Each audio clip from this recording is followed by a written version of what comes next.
chosen ones. Listen carefully, not casually, not while scrolling, not while half present. Because if this message reached you, it means you are standing at a moment that was spoken about long before you understood what you were being prepared for. You are about to see what God promised. And no, that is not a motivational phrase. It is a moment of alignment. Something inside you already knows this is not random. You didn't just find this message. It met you. It interrupted you. It stopped you. And that's because this is not ordinary timing. This is a threshold. And once you cross it, you don't get to pretend you didn't hear the call. This is not ordinary time. Expanded. This moment is not a continuation of delay. It is not an extension of confusion. It is not a replay of what you had been surviving. What you are standing in right now is different. For a long time, life felt like repetition. The same effort, the same questions, the same weight that followed you from one season into the next. You moved forward, but nothing seemed to shift. You did what you were supposed to do, but the results didn't match the obedience. And after a while, you stopped expecting immediate answers because disappointment became too familiar. But this moment does not carry that same energy. This is a transition point. The reason this moment feels heavy, serious, almost confrontational, is because it is not asking you to endure anymore. It is asking you to recognize, to realize that what once felt like delay has reached its limit. You have not been circling the same ground by accident. You have been walking out a process that required patience before it allowed movement.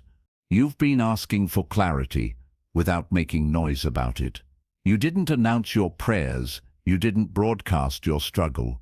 You learned through experience that sacred things lose power when exposed to the wrong ears. So you kept it quiet. You carried questions internally.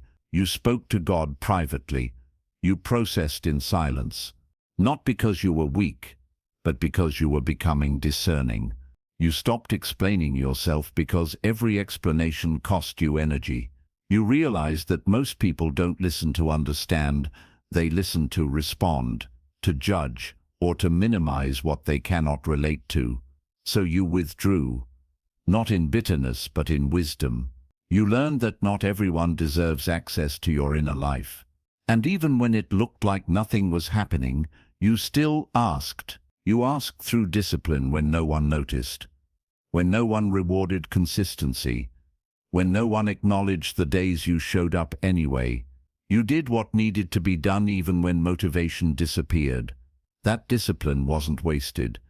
It was training your mind to move without emotional permission. You asked through patience that went unrewarded. You waited longer than you expected to. You watched others move ahead while you stayed in place. You held back frustration because you didn't want to poison your heart with comparison. That patience wasn't weakness. It was strength being stretched. You asked through restraint when it would have been easier to quit, easier to compromise, easier to take shortcuts, easier to lower your standards just to feel progress. But something in you refused.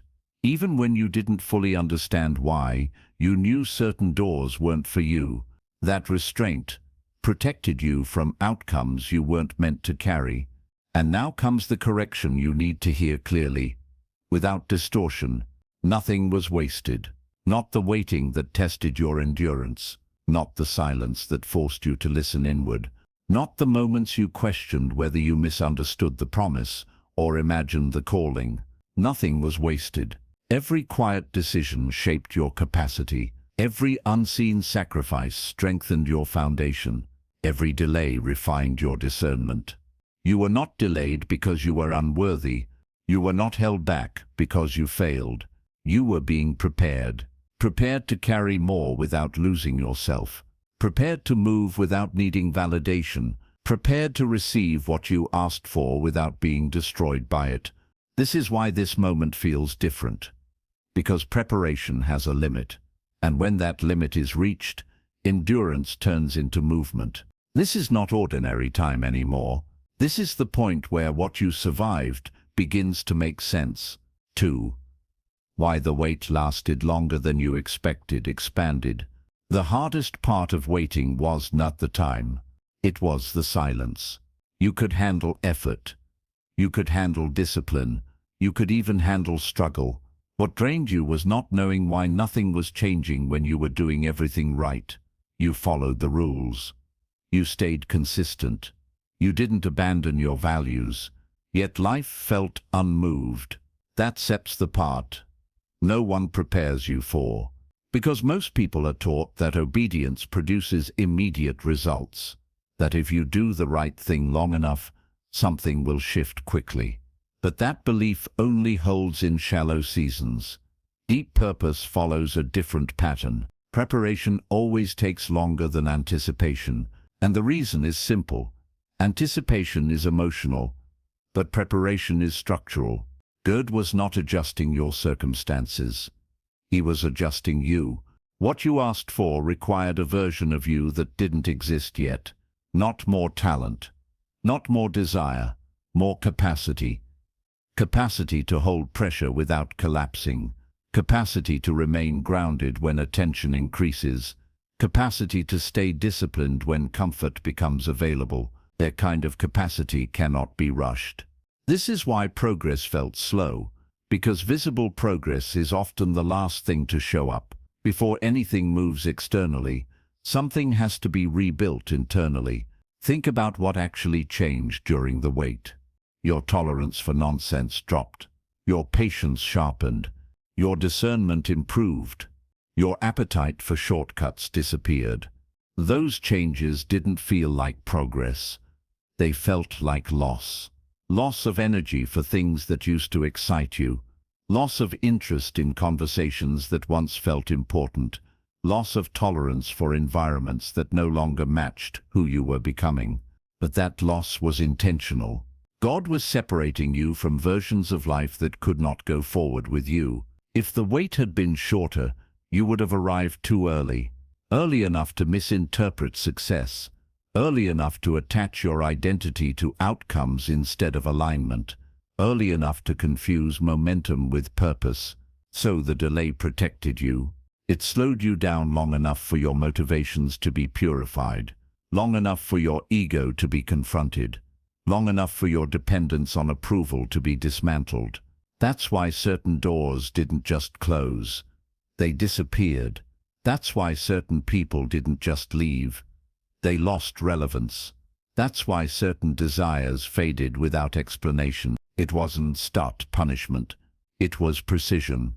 God wasn't withholding what you wanted. He was removing what would have competed with it.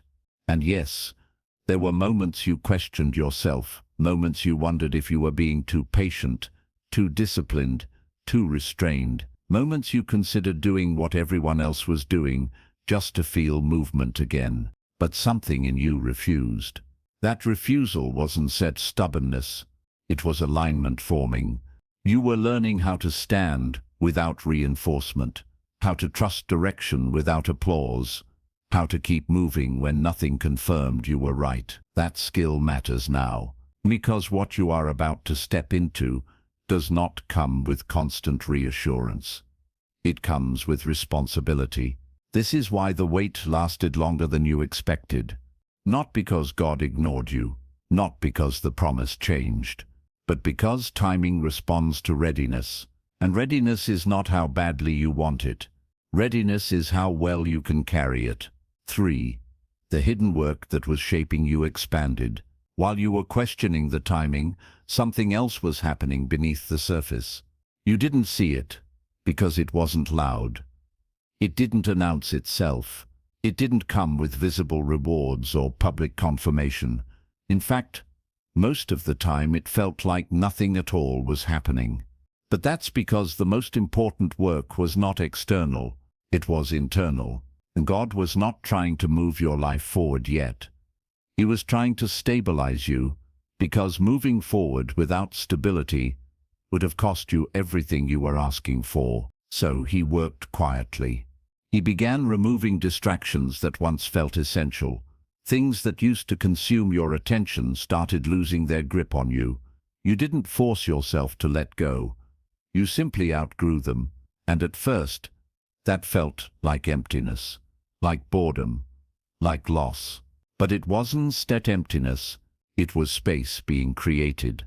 Space for clarity, space for discernment, space for depth. At the same time, false dependencies were being exposed. You began to notice how much emotional weight you had placed on certain people, certain outcomes, certain validations. When those supports disappeared or stopped responding the way they used to, it hurt. Not because you were weak, but because something you leaned on was never meant to carry you. That exposure was uncomfortable, but necessary, because what you are stepping into cannot be sustained by fragile supports. It requires inner authority. It requires self-trust. It requires the ability to remain grounded, even when external reinforcement fluctuates. That's why shortcuts were blocked. Opportunities appeared that could have given you fast relief, but something about them felt off. They promised speed, comfort, or recognition, but they came at the cost of alignment. And even when you didn't have the language for it, you felt the tension. So you waited, and waiting felt like punishment when everyone else seemed to be moving. You stayed faithful, but you were frustrated. You stayed disciplined, but you were tired. You stayed consistent, but you felt unseen. There were nights you wondered if obedience was actually worth it. Nights you questioned whether restraint was making you miss your chance. Nights you thought, maybe I am being too serious. Maybe I should loosen my standards. But you didn't set. And that's where the work was happening. Every time you chose integrity over impulse, something solidified inside you. Every time you held back when ego wanted reaction, your emotional control strengthened. Every time you stayed grounded instead of reactive, your clarity sharpened. That wasn't set to delay. That was construction. You were learning how to move without emotional volatility, how to stay consistent without constant motivation, how to make decisions based on alignment instead of urgency. Those are not beginner skills. Those are leadership skills. This is why God allowed you to feel unseen for so long. Visibility too early would have interrupted the process. Applause too soon would have distracted you from the internal adjustments that needed to happen. The discipline you built in obscurity is about to protect you in visibility. The patience you learned in silence is about to anchor you when momentum arrives. The restraint you practiced is about to keep you steady when options multiply. Nothing about this was accidental. Every quiet decision shaped your capacity. Every unseen sacrifice strengthened your foundation. Every moment you felt like quitting but didn't increase your readiness. You weren't being tested to see if you could survive. You were being trained to see if you could sustain. And now that hidden work is no longer hidden. It's about to support everything that moves next. 4. This promise was never about proving anything expanded. What you are about to see is not about proving people wrong. It's not about showing anyone what they missed. It's not about revenge success, public validation, or finally being recognized by those who doubted you. If that were the goal, the wait would have ended much earlier. Because proving things to people does not require preparation. It only requires opportunity. But what you're stepping into requires alignment. This promise was never meant to inflate your ego. It was meant to anchor your identity. That's why the process stripped away the need to be seen, to be praised, to be understood. If those desires had remained intact, they would have distorted what was coming. That's why some doors closed, even when they looked perfect on the surface. They matched your skills, your ambition, even your timing, but they didn't match your direction. Accepting them would have given you movement, but not meaning, so they didn't last. That's why certain relationships couldn't follow you forward, not because they were evil or wrong, but because they were built for a version of you that no longer exists. Holding on to them would have required you to shrink, to explain, to compromise parts of yourself you were no longer willing to trade. So they fell away. That wasn't set loss. That was filtration. God was removing anything that would compete with the promise. Not just obvious distractions, but subtle ones. Comfort that would slow you down. Familiarity that would keep you from evolving. Approval that would quietly influence your decisions. And this is where you need to be honest with yourself.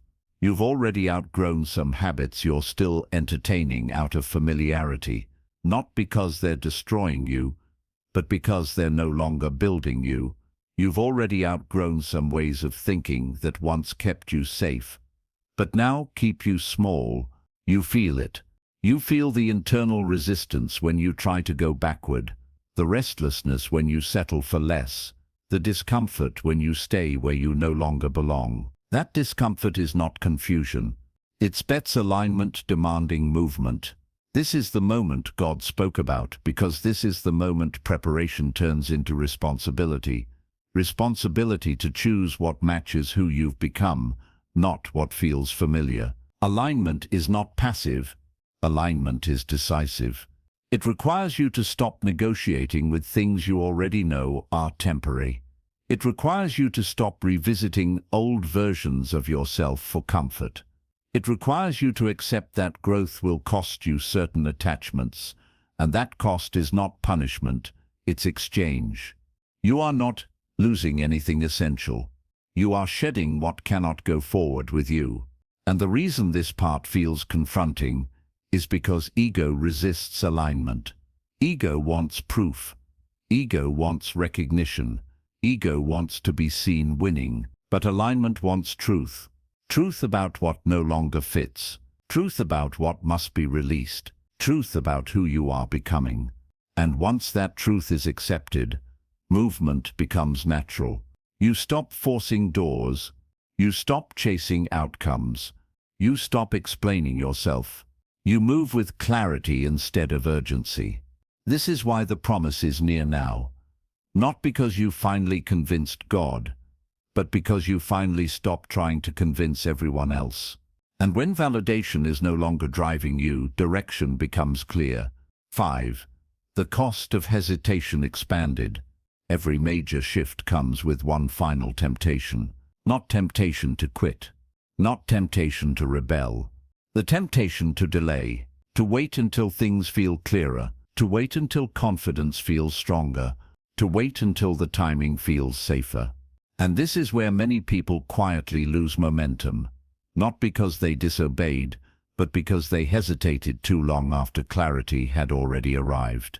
You've felt this moment approaching for a while now. The restlessness, the internal pressure. The sense that staying where you are no longer feels neutral. It feels heavy. That's not anxiety. That's awareness. You already know what needs to change. You already know what needs to be released. You already know which direction you're meant to move in. The problem is not lack of information. It sets the cost of action. Because action requires you to let go of comfort without guarantees. It requires you to trust alignment more than familiarity. And familiarity, even when it's limiting, feels safer than the unknown. So the mind looks for excuses that sound reasonable. One more sign, one more confirmation, one more season. But listen carefully, clarity does not keep repeating itself forever. Not because God withdraws guidance, but because responsibility increases once direction is given. There is a point where waiting stops being patience and starts becoming avoidance. And avoidance always has a cost. Partial obedience stretches struggle. Poorly half commitment creates friction. Divided focus drains energy without producing results. That's why things started feeling heavier instead of easier. That's why what used to work stopped working. That's why you couldn't go back to who you were, even when you tried. Because once growth begins, neutrality disappears. You either move forward in alignment, or you feel resistance staying still. And here's the truth that requires maturity to accept. If you hesitate now, you don't lose the promise, but you do delay the fulfillment.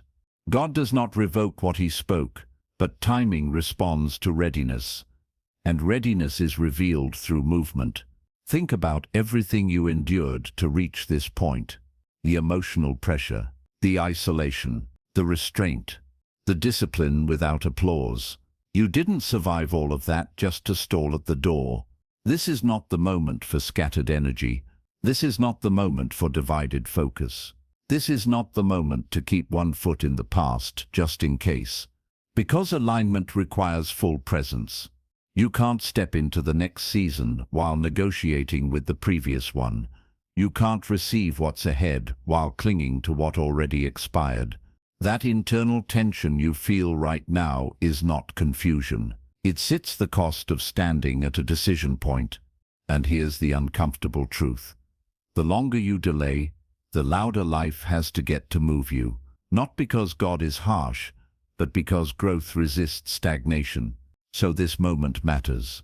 Not because everything is about to become easy, but because this is the moment where direction turns into decision, and decision is what unlocks movement.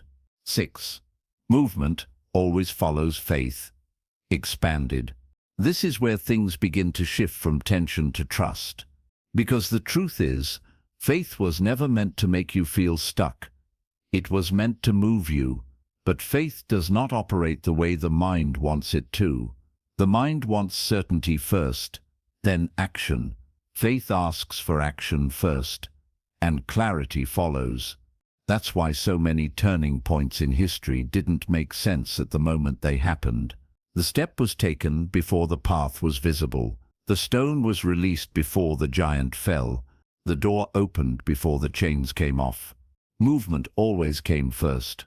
And this is important, because you've been waiting for a feeling that was never meant to lead you. Confidence was not supposed to come before the step. It was supposed to come from the step. This is why you felt stuck, even though you weren't lost. You were waiting for certainty, but certainty only arrives once movement begins. You spell already done the hardest part. You built discipline when no one was watching. You developed patience without reassurance. You learned restraint when impulse would have been easier. Those skills matter now more than ever, because the season you're entering does not slow down to convince you. It moves quickly. It presents opportunities that require discernment. It demands decisions without overthinking. And if you hesitate, momentum doesn't wait. That's why God trained you in silence. So you could recognize direction without noise. So you could trust alignment without applause. So you could move without constant confirmation. This is also why the season that made you feel unseen was actually strengthening your authority. You learned how to stand on your own decisions. You learned how to keep going without external validation. You learned how to separate emotion from action. That's not weakness. That's leadership. Leadership doesn't wait for permission. Leadership responds to responsibility. And responsibility is what you've been carrying for longer than you realize. So now, movement becomes simple, not easy, but simple. You stop over-explaining. You stop second-guessing. You stop revisiting decisions you already made in alignment. You don't move recklessly, but you move decisively. You don't rush, but you don't stall. You trust that clarity will sharpen as you move, not before. This is why momentum begins to build the moment you step forward.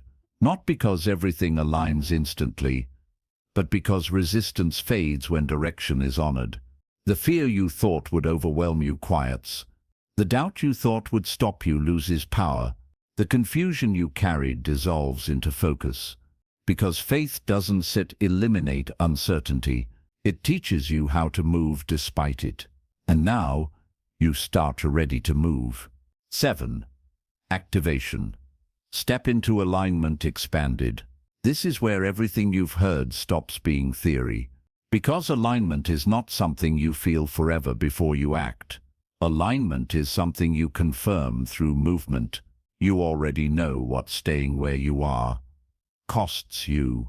It costs clarity. It costs energy. It costs momentum. That's why comfort started feeling heavy instead of safe. That's why familiar spaces no longer calm you. That's why you can't fully relax where you once could. Your spirit already moved ahead of your circumstances, and now your life is asking you to catch up. So this is the activation, not noise, not hype, not urgency driven by fear. This is authority. Stop waiting for permission from people who were never meant to approve your path.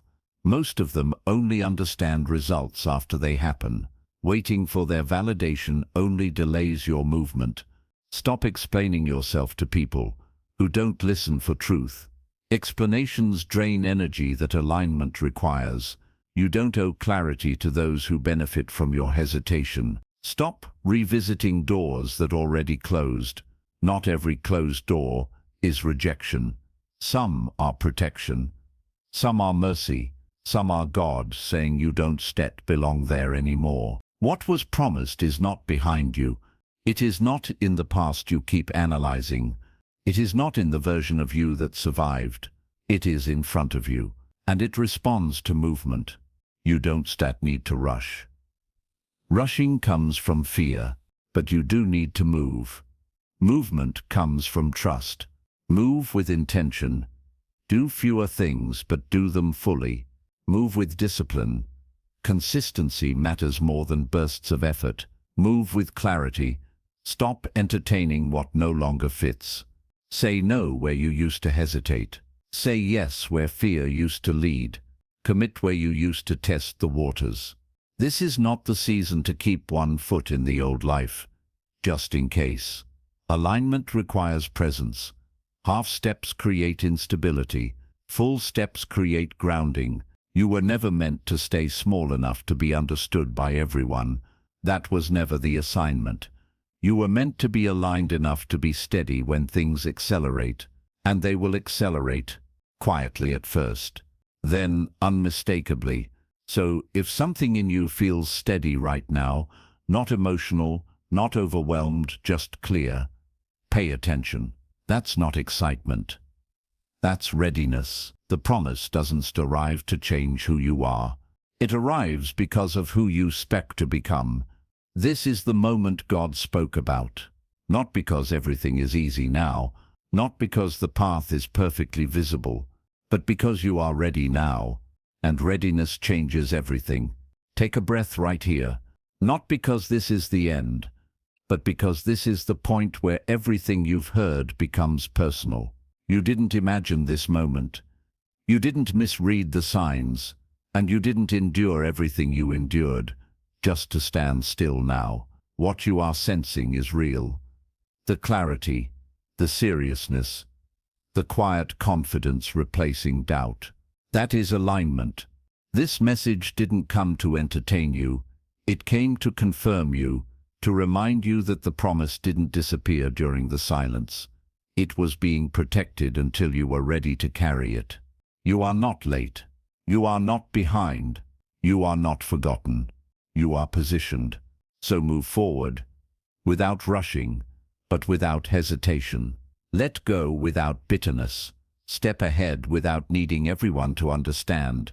What is meant for you will meet you in motion. And remember this: when things begin to shift, you didn't arrive here by accident. You were shaped for this moment. This is the moment God spoke about. And now, it sets your move.